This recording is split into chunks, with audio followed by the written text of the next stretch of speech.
Hey guys, Welcome what's to the going on? WWE And welcome back to Podcast. yet another edition most of passionate and WWE authentic wrestling Rivalries. And analysis for the on the first web. time ever, We've got you I'm not covered riding with solo every tonight. Raw, We have the SmackDown, CEO, and NXT the chairman, show, the giving Vince you a McMahon no of the bullshit WWE opinion. Podcast. We know you love wrestling. Matt is we here do for the too. first time So ever. let's get this Buddy, how's show it going? underway. What's going on? It's weird to be a guest on my own brand, but hey, this is your show. It's really good to be here. I've been thinking about it, and you have too, of coming on and joining you for one of these. It's great to be here. Well, it's awesome, and you know what? It's fitting because I started this Rivalries, branch, I think back in August, and I have yet to cover the most historic and best and classic rivalry in the history of professional wrestling, in my opinion. I believe in your opinion, in Vince McMahon versus Stone Cold Steve Austin.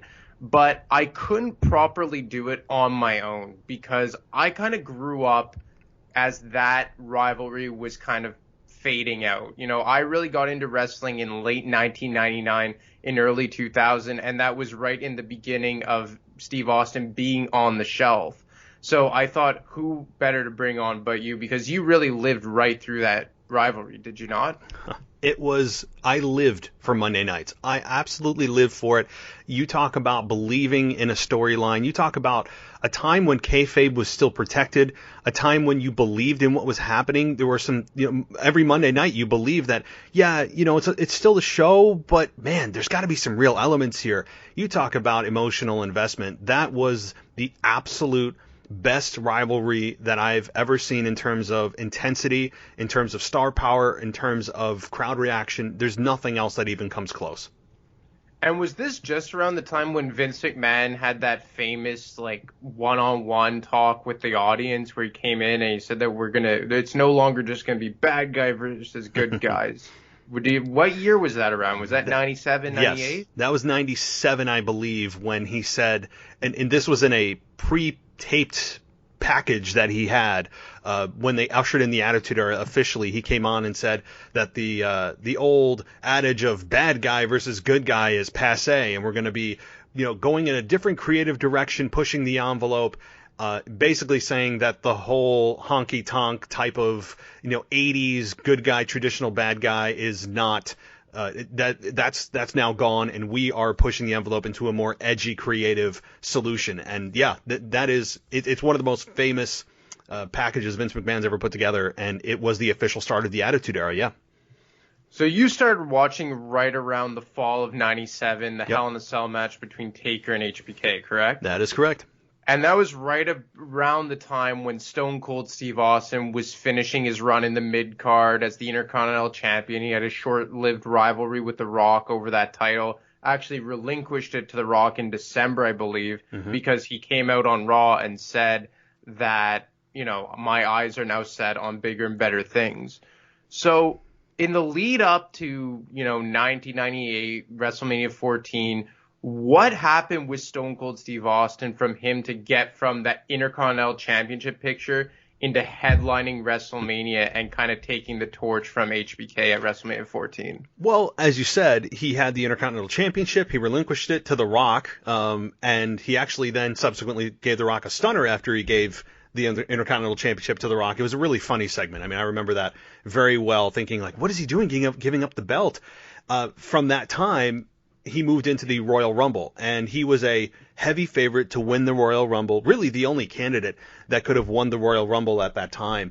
Mike Tyson was involved at that time as well, and that really, as I recall listening to Eric Bischoff, even on a recent podcast he did, that WWE, when he got word that WWE was bringing in Mike Tyson, they actually got worried in the WCW office. I mean, I remember him telling in some of the executives, Ted Turner, oh my God, we're in trouble. I mean, he almost verbatim saying those words to Ted Turner when they brought in Tyson, because at that time, I mean, in our late 90s, Tyson was the god of boxing. In a lot of spaces, he still kind of is. I mean, Muhammad Ali and others, and Floyd Mayweather. But when they brought in Tyson, that really changed the tide.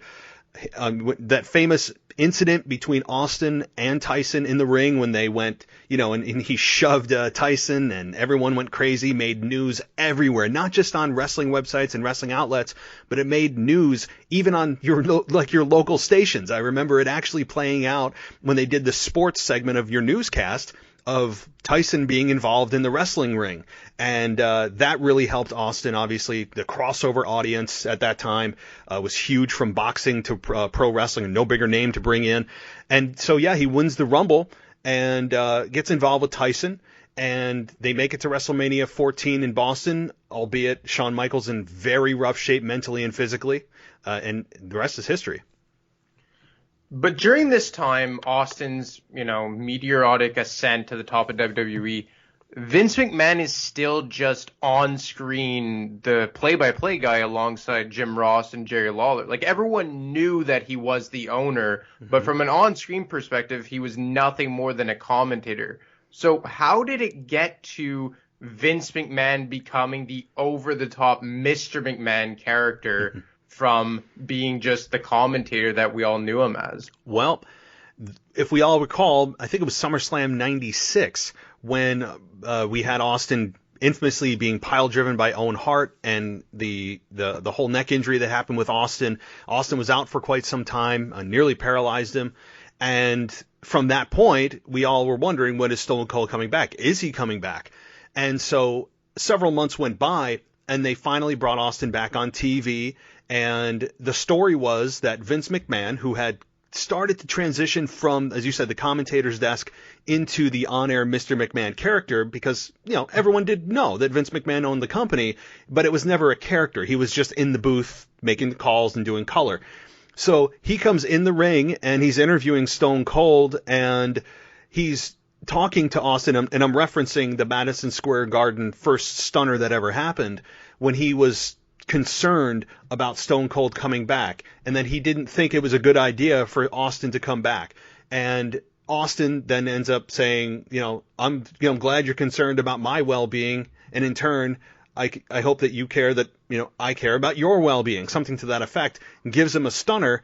And if you remember, Austin was also throughout the year, not just in that Madison Square Garden moment, but throughout the year, he was giving stunners to Commissioner Slaughter, stunners to the referee, stunners to Jared the King Lawler and Jim Ross. So really, next in line was Vince McMahon, and that was the stunner heard throughout the world. That was, I remember even going, oh my God, sitting at home like, oh my God, he just stunned the owner. And Vince McMahon sold it like, a dead fish flopping on a deck. I mean, he was flopping around in the way that he sells stunners is never the same way twice. So that was the moment when Vince McMahon transitioned from the commentating booth to Vince McMahon, the owner, and Austin stunning the owner of the company. In that moment in Madison Square Garden is where it all began. So over the course of 1998, Stone Cold Steve Austin just overtakes WWE or WWF at that time for his own. Obviously, Shawn Michaels goes away for quite some time as an in-ring performer. What happened over the course of 1998 that really boiled this rivalry and got to that famous screenshot of Austin being restrained on the bottom turnbuckle and Vince McMahon, shirtless, flexing in his face, and them both nose to nose screaming at each other? Well, if and if the listeners remember, and they were living through the Attitude Era, what I believe happened is we had Austin win the championship at WrestleMania 14. He captures the championship the next night, actually right here in Albany, New York. It was the very next Monday Night Raw where Vince said that basically we can do this the easy way or we can do this the hard way, Mr. Austin. And what does Stone Cold do? He chooses the hard way, stuns Vince McMahon again, and now we're off to the races. That was Vince McMahon's really last gasp and last effort to try to corporatize Stone Cold Steve Austin, of which we all knew he wasn't going to do. So that, to me, that was the final straw that really set into motion the Vince and Austin rivalry. And the moment you're talking about was, it was during a gauntlet match that Vince put Austin in. where he had to go through the entire corporation, and I believe there were like 4, 5, 6 members of the corporation, and he finally gets to through all of them, and Vince is the only one left, and Big Boss Man, I think, used a nightstick to take out Austin, put him in the bottom turnbuckle, and we had Vince McMahon squeezing the face of Stone Cold Steve Austin in the bottom rope, telling him you're never going to be champion again, or whatever he was screaming at him. I believe that might have even been the build-up to WrestleMania 15 against The Rock that took place in Philadelphia, I think it was. So yep, that was the build to The Rock versus Stone Cold Steve Austin, because The Rock at that time actually was champion. So we're fast-forwarding obviously a lot from March of just after WrestleMania 14 through the build that moment you're talking about was just before WrestleMania 15. Well, that's actually a pretty good segue, because where I was going to go with it next is at the King of the Ring 1998, or no, sorry, it was Survivor Series 1998, when everyone thought that The Rock was breaking away from the Nation of Domination and he was going to go on a babyface run. He actually turns heel in almost like the Montreal Screwjob 2.0. And they screw Mick Foley, and The Rock becomes, the heel champion for the corporation. And, we always talk about the trilogy of The Rock and Austin headlining 3 WrestleManias. But I've always kind of thought that first WrestleMania, WrestleMania 15, the rivalry was Austin versus McMahon, and The Rock just, fighting in place of McMahon. Would that be accurate in your opinion? It's crazy to say, as great as we remember The Rock and Austin, which in its own right, if you're talking about 2 real professional wrestlers, then that is probably the greatest rivalry of all time. Of course, very subjective, but the greatest rivalry of really wrestler versus, Vince is really not a wrestler.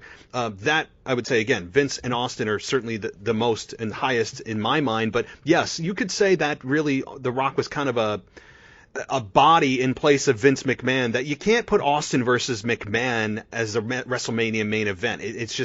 It's not worthy of a main event from a wrestling quality perspective. As much as hot as that rivalry is, you wouldn't have gotten the awesome matches that these two put on.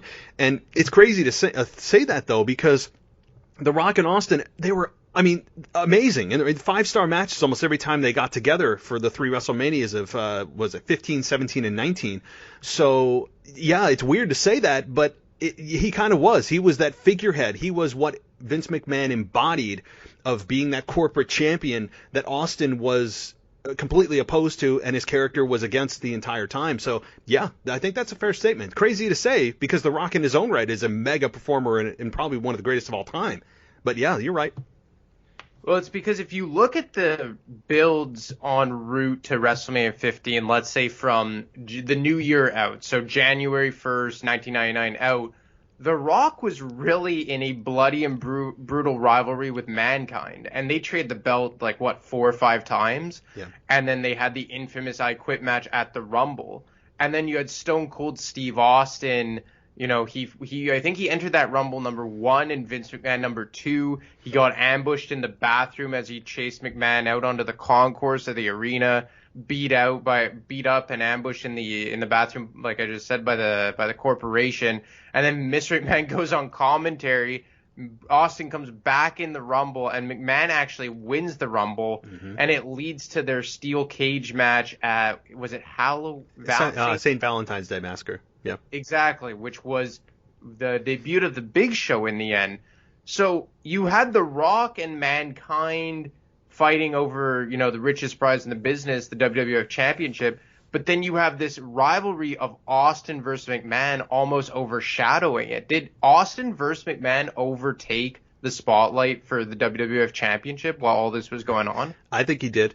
People forget just how hot Austin was, because it was. It was freaking 20 years ago. It was a long, long time ago that Austin was on top, but no one had ever seen somebody this hot. I don't think to this day, even in the entire professional wrestling industry's history, anyone has burned as hot as Austin. People have certainly burned longer, but nobody, even The Rock, I don't think burned as hot as Stone Cold Steve Austin did at his peak.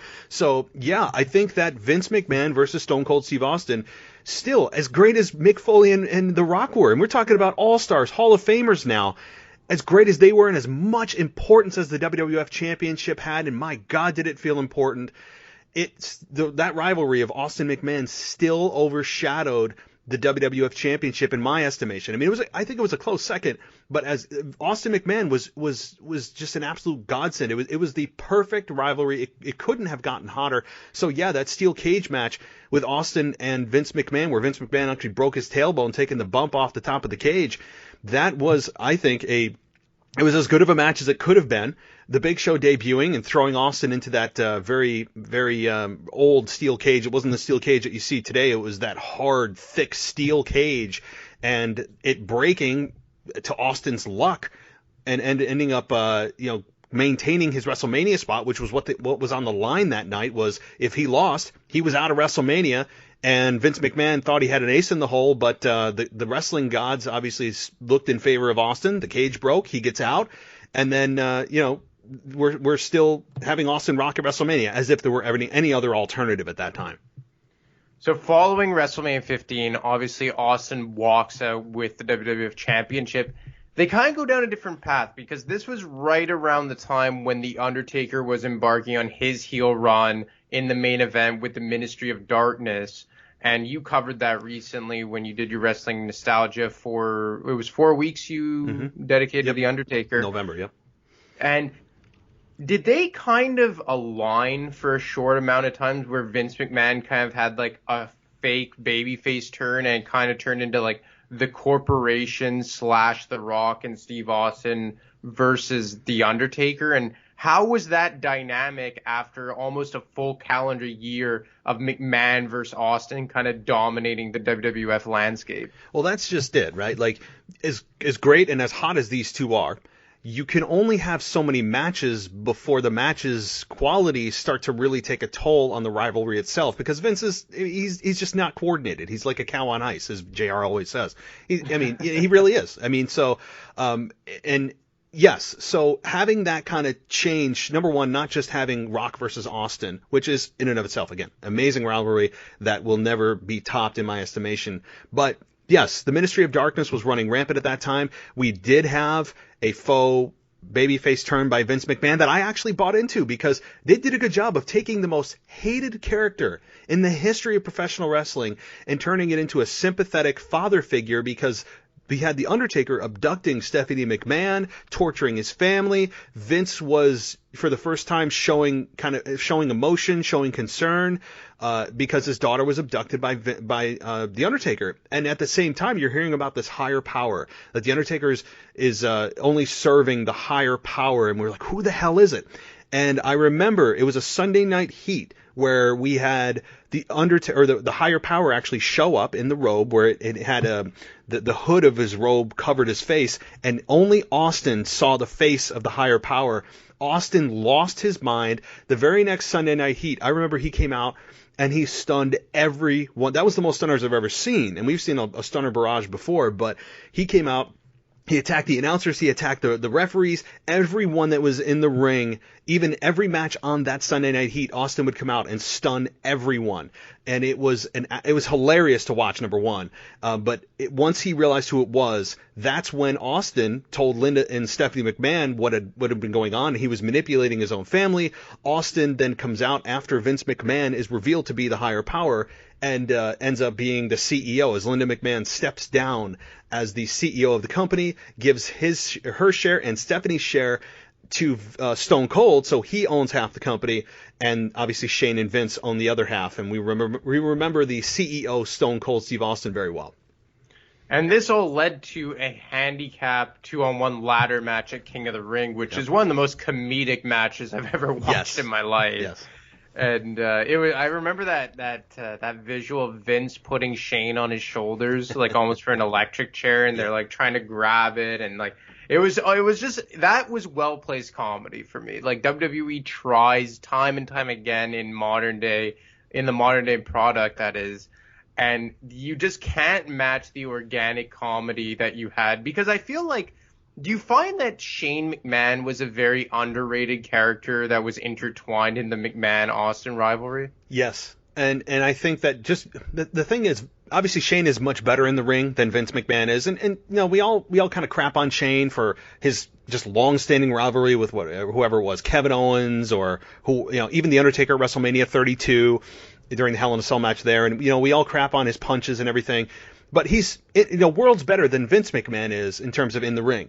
Vince McMahon was just such a strong, perfect, evil boss character that I think it overshadowed Shane, even though he's better in the ring. But Shane in his own right versus Austin was, I mean, I love those two interacting too, because Shane could sell the stunner almost as good as The Rock could. I mean, Shane had springs in his legs, it felt like, when he sold the stunner. It was just, I loved that dynamic, yes, and I remember that ladder match very well.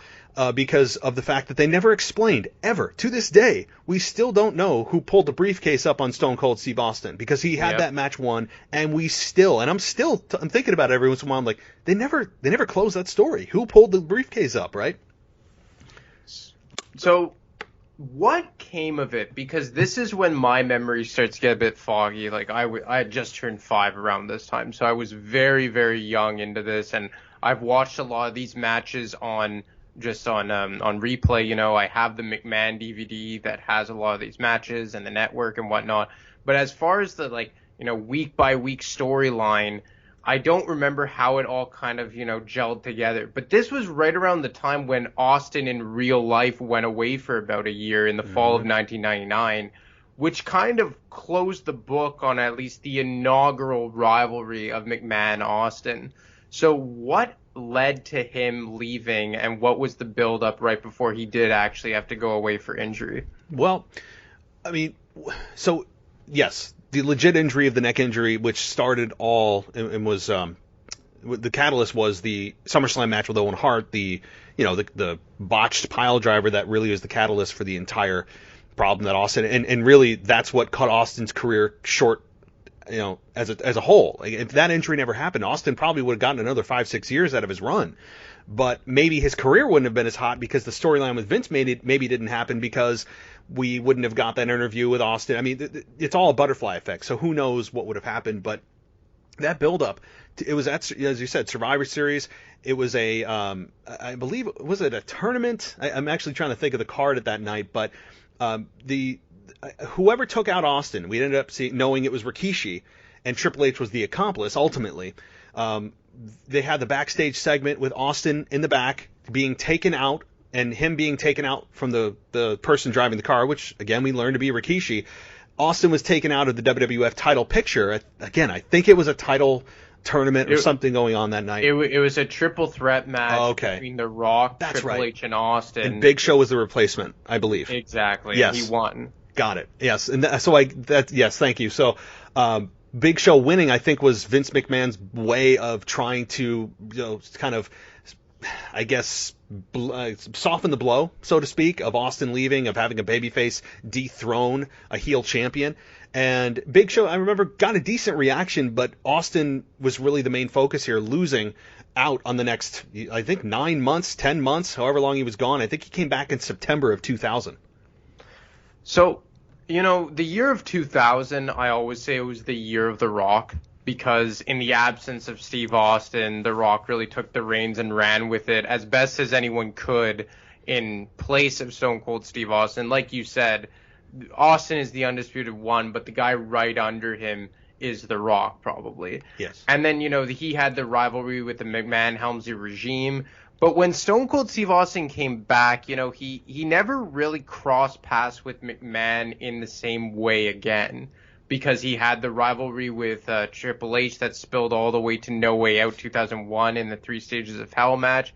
Then he had the iconic match with The Rock that headlined WrestleMania 17, when arguably the most hyped and best WrestleMania main event of all time, and then aligns himself with Mr. McMahon in the infamous heel turn. Why do you think they didn't just pick right up where they left off with the whole McMahon-Austin thing, because of how much of a moneymaker it was, and how you could make the argument that it single-handedly won the Monday Night War and put WCW out of business, and why they decided to go down this bizarre road of McMahon and Austin, you know, side by side? Well, the rivalry, I guess officially did end at Fully Loaded 1999, and it was between Undertaker and Austin in a first blood match.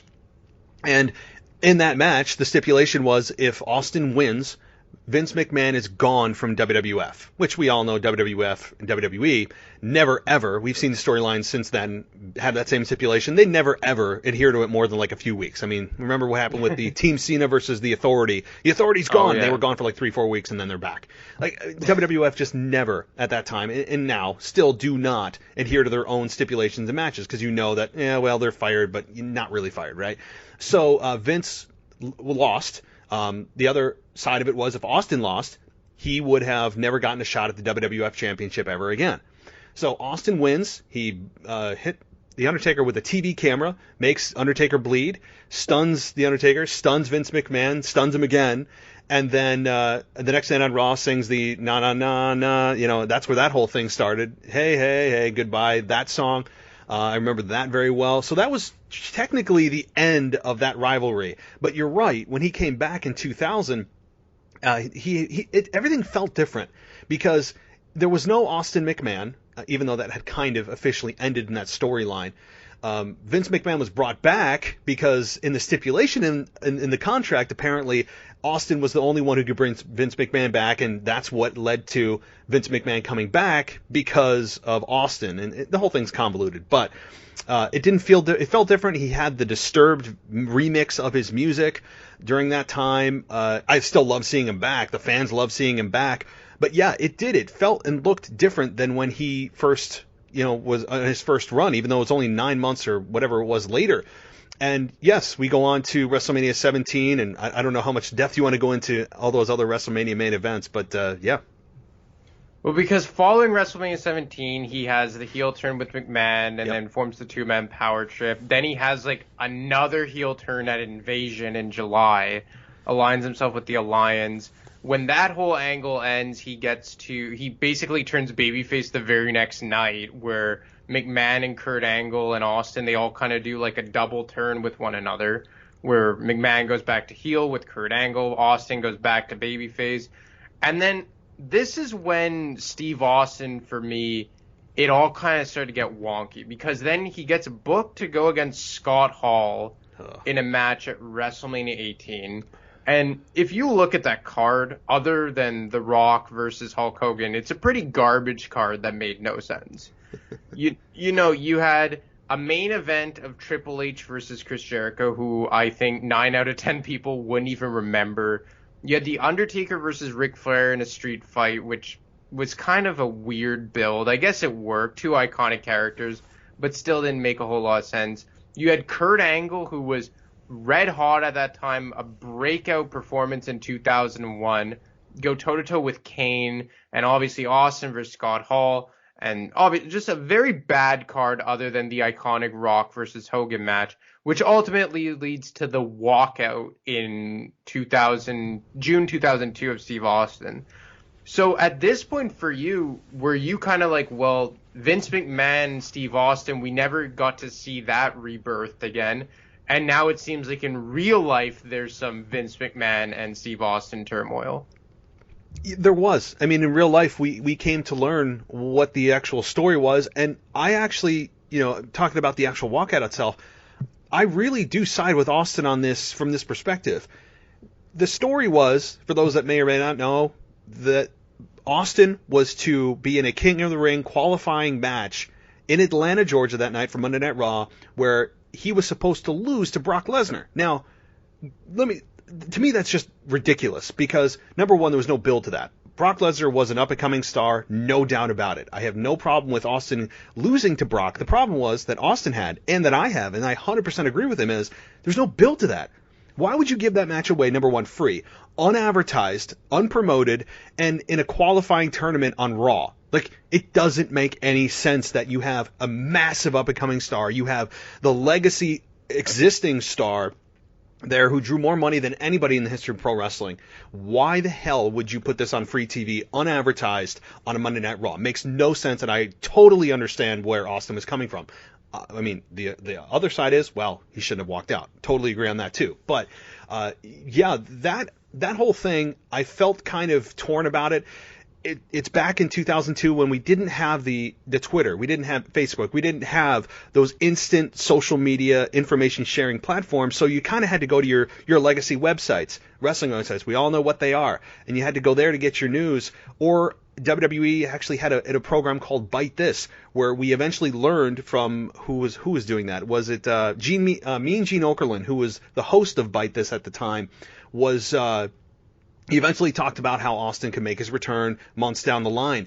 But Austin actually called in when Vince McMahon was a host on Bite This, and Austin complained about the creative process. It sucks. He literally said on the own program, unscripted, that the creative process sucks. And Vince McMahon on air, unscripted, not in character, being literally just Vince McMahon, said after Austin hung up he said this. He said, well, that's Stone Cold Steve Austin. He goes, one of the most intense, one of the most demanding performers that I've ever had to deal with. And Austin is angry because we're producing gold albums as opposed to platinum ones. And Austin and Vince had on air, not scripted tension with one another. This is prior to Austin walking out. The whole story is really fascinating, but it was a strange. It was strange because, yes, their on-air characters were great in rivalries, but you knew behind the scenes now there's some real tension, which kind of made it weird.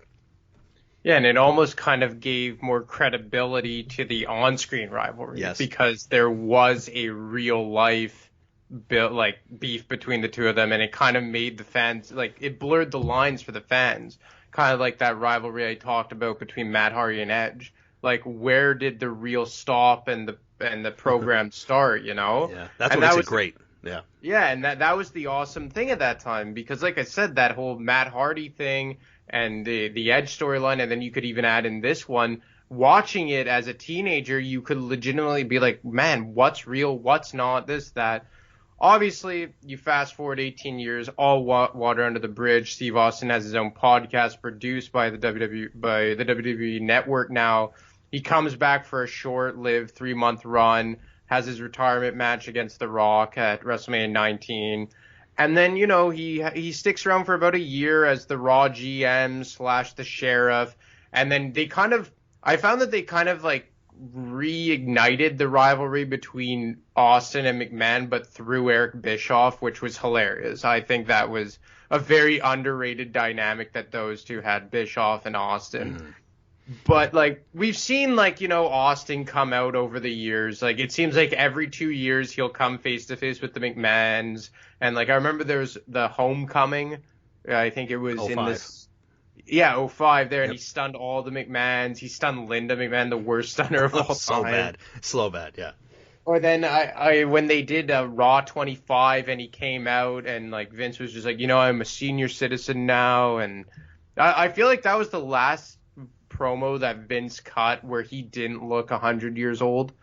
When he was just don't encourage him, and then he sells he sells Shane to Steve Austin, and Shane takes the stunner.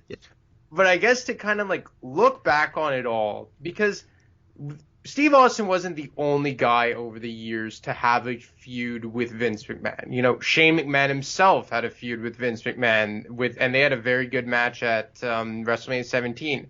The Rock had a head-on-head collision with Vince McMahon, although it was kind of like the McMahon-Helmsley regime against The Rock. But Vince McMahon single-handedly screwed The Rock at WrestleMania 16 and 17, for that matter. Triple H, before he aligned himself with Vince, had a street fight or a no-holds-barred match with Vince at Armageddon 1999 when Stephanie McMahon turned heel. HBK had a rivalry with Vince. John Cena to an extent. So, although we've seen many different variations of top superstars going against the Vince McMahon or the Mr. McMahon character, what was it about the rivalry with Steve Austin that separated it from the pack, not only with just the rivalries that Vince McMahon had, but in all the rivalries in the history of professional wrestling? Well, that's a good question. I think a lot of it has to do with the first time that Vince McMahon came out of his shell from being the color commentator to being the evil Mr. McMahon character. It was like, oh my God, right? There was that shock factor of you can't attack the boss. I mean, that was something that was never, ever done. No one spoke about Vince being the owner of the company. We all knew he was, but he did interviews. He was on commentary. And you know what? Actually, Vince McMahon, I think, is an underrated commentator. He can be cheesy at times, but I think Vince McMahon was actually really good on commentary if you listen back to his work. But it was, number one, the first time, right? Like, anytime something first happens, it's extremely memorable. So that was the first rivalry Vince had. On top of the fact that Austin and Vince are complete polar opposites of one another on air. And Vince McMahon, in prior interviews, in past interviews, and really in the last few years when he ever gets asked about it, said that he knew exactly how to play his character because he is like Stone Cold Steve Austin in real life. They're very similar personalities off camera. And he knew the kind of person that would completely agitate him if he had to work for somebody that was like his on-air character. Austin was the perfect foil to Vince McMahon because he represented the blue-collar, hard-working American, not in the Otis way that Vince McMahon portrays it now. My God, I mean, I don't even want to get into that. But he portrayed the everyday American, the hard-working, kind of just casual dress, beer-drinking, blue-collar workers. He was believable as hell. I mean, you couldn't see through him playing a character. It felt genuinely like he is like that all the time. How often can you say that about anybody on the roster now? If anyone, you can't. Yep. And Vince McMahon, super believable in his own right because he literally was the boss. He wasn't playing a boss. He was actually the boss. There's so many real elements that go into this. They also played off each other very well. Sometimes there's an intangible that you can't identify what that is. It's that it factor that everybody talks about. These guys had it. And even though Vince could not perform very well in the ring, it didn't matter. And that's the other interesting thing is we all talk about, 5-star matches, great matches. I can't wait until these two match up. It's going to be a great match. They never had a 5-star match ever in today's definition of what a 5-star match is, and yet it is regarded as one of the best and most intense and most memorable and money-drawing rivalries of all time, which goes to show you that match quality will never supersede depth of characters, believability of characters, and ultimately chemistry in the ring. I mean, so... Well, I mean, it certainly laid the groundwork for WWE what it is today, because I think it's fair to say that without Austin McMahon, there is no Austin, Rock, Triple H, Cena, Batista, any of that. Would you concur? Probably. Yeah, I think that's a fair assessment. I mean, it's all, kind of speculation. I think that's probably accurate. Yeah, I would agree. Yeah, well, I think of all the rivalries I've done so far and the many more to come, there's none that I could ever hold a candle to. But no, and actually, before we wrap things up, I actually want to ask you a question because you did not see this in real time. You did not watch this while I did in my, I'm in my 30s. You're about 10 years younger than I am, so you didn't watch this in real time. You've seen it only on the WWE Network or somewhere, maybe on YouTube, wherever. Watching it back, well, watching it back versus watching it in real time, and you're still able to tell me that this is still one of the greatest things you've ever seen in terms of intensity and everything else. So watching it back, not in real time, compared to today's product, how does that differ for you? Like, what do you think about the rivalry that you saw 17 years ago that happened versus today's product? I mean, even watching it in now, and you never saw it in real time. How does it match up to today? Well, look, man, it's very simple for me, and why I bought into it, even if I watched it 10 years delayed. It was a relatable storyline, and when I watch WWE, I look for storylines that are relatable. And not always in the fact that, I'm going to take my elbow pad off and hit someone with a people's elbow. But the storyline has to be something realistic and relatable for the common man. And I think this was a storyline that a lot of blue-collar guys who went to either a construction site or an electrician firm or whatever you may say, there is a time in your life where you want to kick your boss in the backside and you want to crack a beer and not go to work a certain day, or flip him the bird when he tells you got to stay to 5 when you're supposed to clock out at 3:45. I've lived that. I'm sure you have. Mm-hmm. And I think that was, that is what drew so many people in. And that's just something that goes on today. That's not something that I believe will ever go away. I don't think there will ever be a time in modern civilization where, a middle-aged man at one point or another doesn't feel like giving his boss the finger, or drinking a beer, or not going to work, or, pushing the envelope, or, fighting the power, to use, a popular narrative. That's why I think that it has just stood the test of time, and that even 22 years from when it originally started, it is still regarded as the best, bar none, rivalry between performer, and authority figure ever. And, they tried to do it again, kind of reincarnated with Daniel Bryan and Triple H, which, they did to the best of their capabilities in a PG era. But, they were obviously, they took advantage of the fact of not having, television restrictions. They weren't limited by, the networks and, maybe a more sensitive and liberal time we live in. But, I just think it was a perfect storm at the right time. And you just can't say enough about how great these guys were. Chemistry, in the ring even. Like you said, it's like their matches were so bad that it was good. Mm-hmm. And I don't think that there's any other way or any other scenario with any other wrestlers that you could say that about.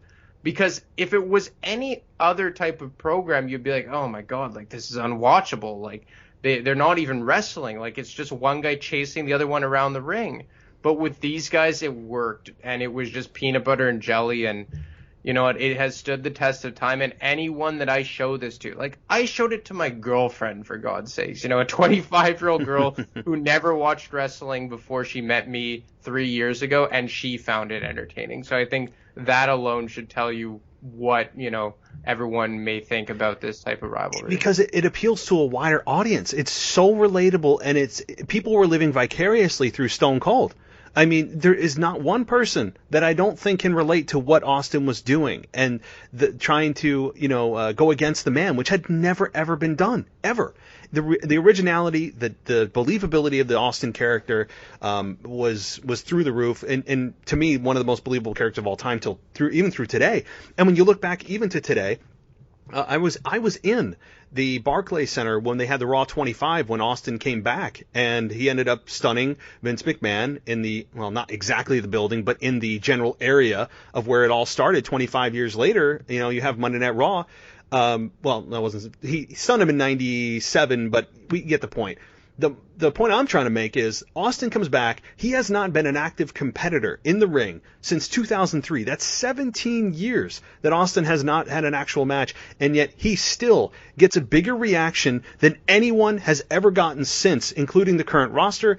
John Cena, even I think he supersedes The Rock even when he comes back. So that tells you right there that the fans have not forgotten about Austin. They have not lost the connection with him. That it's also kind of sad and telling of today's performers.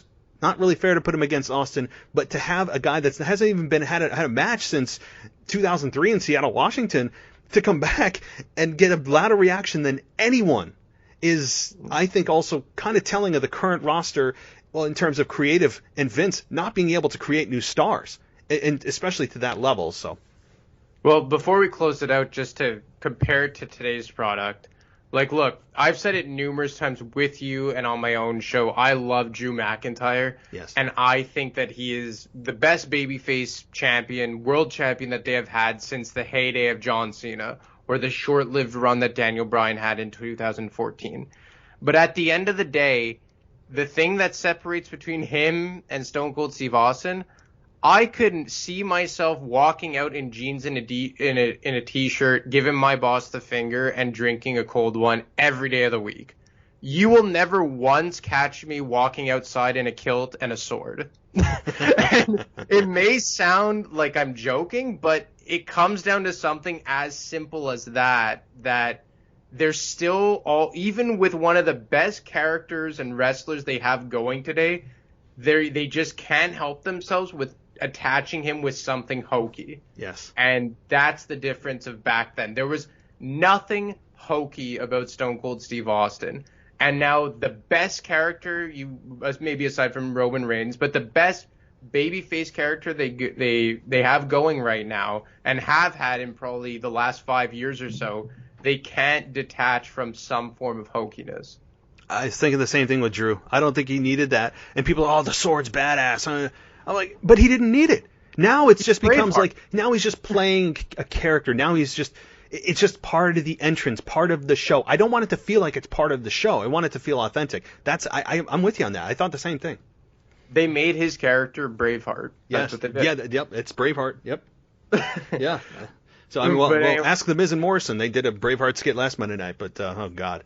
I'm not going to open that can of worms. No, don't. Please, I shouldn't have. But, all right. But look, man, I really appreciate it. I think it was an absolute must to have you on the show because I wanted to cover this rivalry through and through, and there's no better guy to have you on. But as always, no one better does it than you. But why don't you give the audience, the 411 on how to get in touch with you and all of us? Yeah, well, I mean, you guys know we're everywhere. I mean, myself, Anthony, and the rest of the team are really everywhere that you can imagine in terms of podcasting with Spotify, TuneIn Radio, iHeartRadio, Google, Apple Podcasts, everywhere, Castbox and everything else. So, yeah, you guys can catch us. We do like 7-8 shows a week, especially this week being the TLC pay-per-view.